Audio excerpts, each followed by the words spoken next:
श्री गणेशाय नमः। स्वागत है आपका साधना सूत्र में।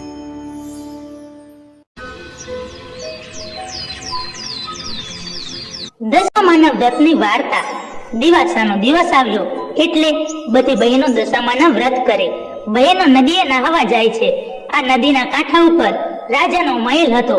મહેલમાં ઝરૂખામાં ઊભી ઊભી રાણી આ બધી બહેનોને જોઈ એટલે રાણીએ દાસીને કહ્યું, દાસી, તું એ બહેનોને જઈને પૂછી આવ કે શાના વ્રત કરે છે।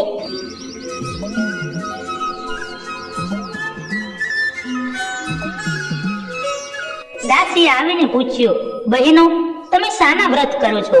બહેનો કહે, એ વ્રત સી રીતે થાય?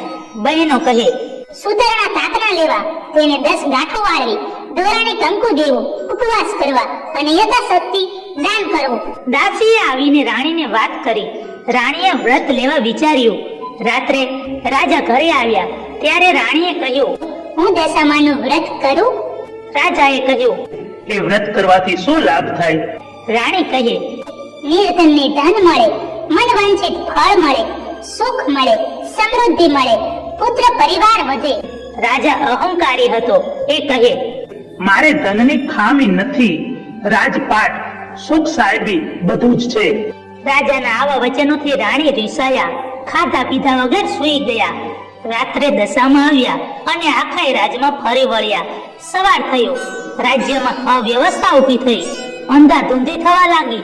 રાજ્યના ભંડારમાંથી પૈસો ચાલ્યો ગયો। કોઠાર જોવા જાય તો ખાલી ખમ, અન્નનો એકેય દાણો ન મળે। ગામની પ્રજા રાજા પાસે આવી અને કહેવા લાગી, રાજા રાણી, તમે પહેરે લુગડે બહાર નીકળી જાઓ, તમારા રાજ્યની ખરાબ દશા બેસશે।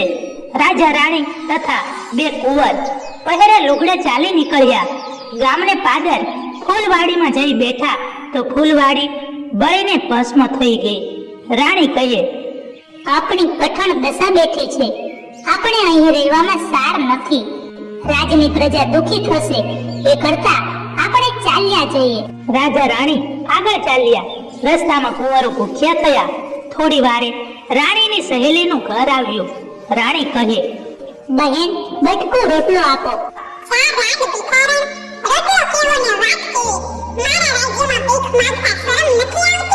કહી બહેનપણીએ તેને દૂધ કાઢી। રાજા રાણી આગળ ચાલ્યા।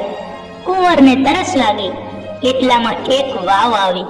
રાણી કુંવરને લઈને પાણી પીવડાવવા વાવમાં ઉતરી ત્યાં તો બંને કુંવરોને દશામાએ વાવમાં ખેંચી લીધા।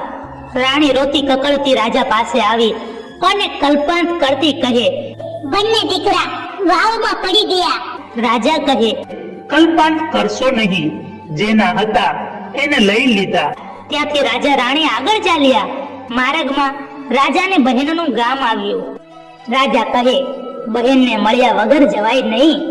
એક પખાલી સાથે સંદેશો મોકલ્યો કે તમારા ભાઈ ભોજાઈ મળવા આવ્યા છે। બહેન કહે, મારા ભાઈ પૂજાએ આમ ઘોડા પાલખી વગર આવે નહીં। પણ સમજુ બહેનને મનમાં વિચાર્યો કે ભાઈની કઠણ દશા હોય તો કદાચ આવ્યા પણ હોય। એમ વિચારી બહેને સુખડી બનાવી અને સાવ સોનાનું સાંકળું લઈ માટલીમાં ગાલી મોકલ્યું। પણ જ્યારે રાજાએ માટલી ખોલી ત્યારે સુખડી કોલસા થઈ ગઈ અને સાંકળો સાફ થઈ ગયો। રાજાએ વિચાર્યું કે મારી બહેન મને મારી નાખવા રાજી ના હોય, એણે તો ખાવાની વસ્તુ મોકલાવી હશે, પણ આ તો દશામાના ખેલ જણાય છે। રાજાએ માટલી ભોંયમાં ભંડારી અને ત્યાંથી આગળ ચાલ્યા। માર્ગમાં મોટી નદી આવી। નદીના પટમાં ચીપડાના વાડા હતા। રાણીએ કહ્યું, ભાઈ ખેડૂત, અમને ભૂખ લાગી છે, એક ચીબડું આપો તો સારું। ખેડૂતે ચીપડું આપ્યું, પણ દિવસ હાથમી ગયો હતો અને સૂર્યાસ્ત પછી ખાવું નહીં એવું રાજાનું નિયમ હતું। તેથી ચીબડું પડખે મૂકી અને સૂઈ ગયા। એવામાં એ રાજ્યના રાજાનો કુંવર રીસાઈને સાનો માનો મોસાળમાં નાસી ગયો હતો। તેથી રાજાના સૈનિકો કુંવરને શોધવા નીકળ્યા હતા। તે ફરતા ફરતા રાજા રાણી જ્યાં સૂતા હતા ત્યાં આવી ચડ્યા। પેલું ચીબડું અચાનક કુંવરનું માથું થઈ ગયું। તે પેલા સૈનિકોએ જોયું, તેથી સૈનિકોએ રાજા રાણીને માર મારી પકડી લીધા અને પોતાના રાજમાં લઈ ગયા. પેલા રાજાએ તેમને કેદ કર્યા. રાજા રાણીને જુદી જુદી ઓરડીમાં પૂર્યા.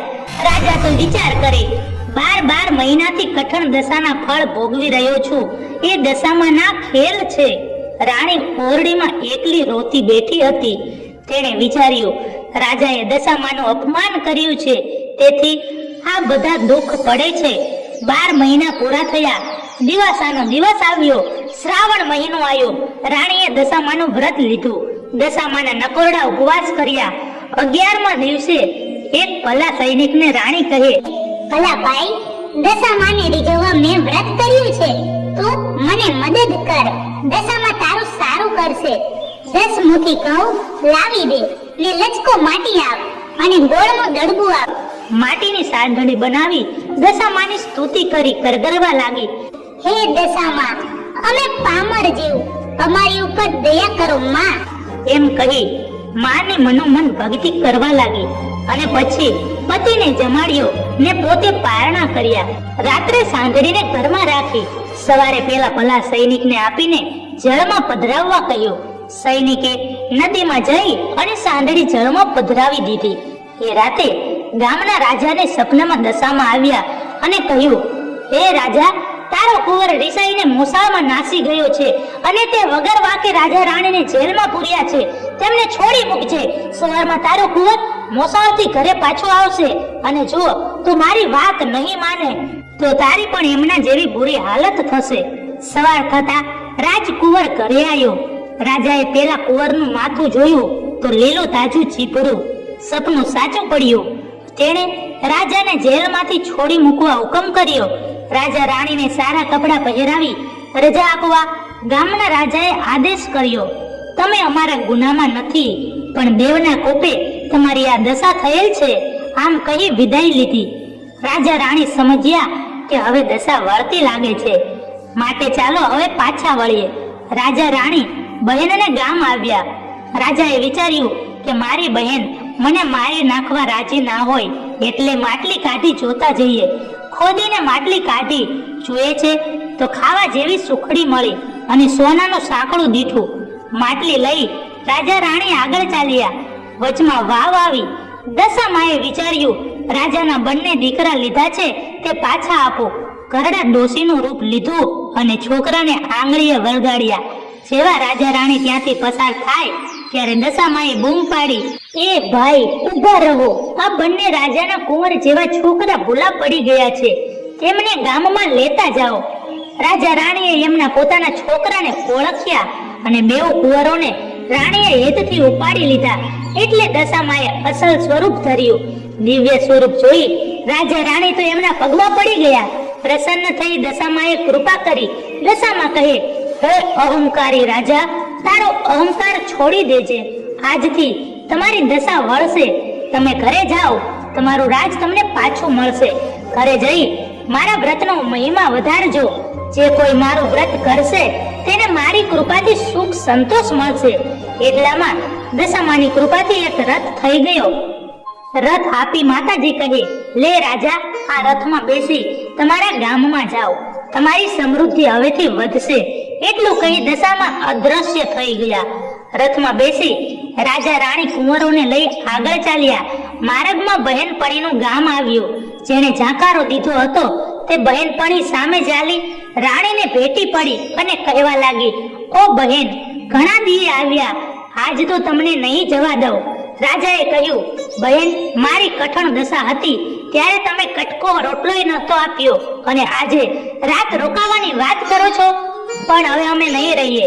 એટલું કહી રાજા રાણી ત્યાંથી આગળ ચાલ્યા. પોતાના ગામની ફૂલવાડીમાં આવ્યા એટલે સુકાયેલી ફૂલવાડી લીલીછમ બની ગઈ. ગામમાં સમાચાર મોકલ્યા કે રાજા રાણી દુઃખ વેઠીને આવ્યા છે. ગામના લોકો વાજતે ગાજતે સામૈયું લઈને આવ્યા. રાજા રાણીને વધાવ્યા અને મહેલમાં લઈ ગયા.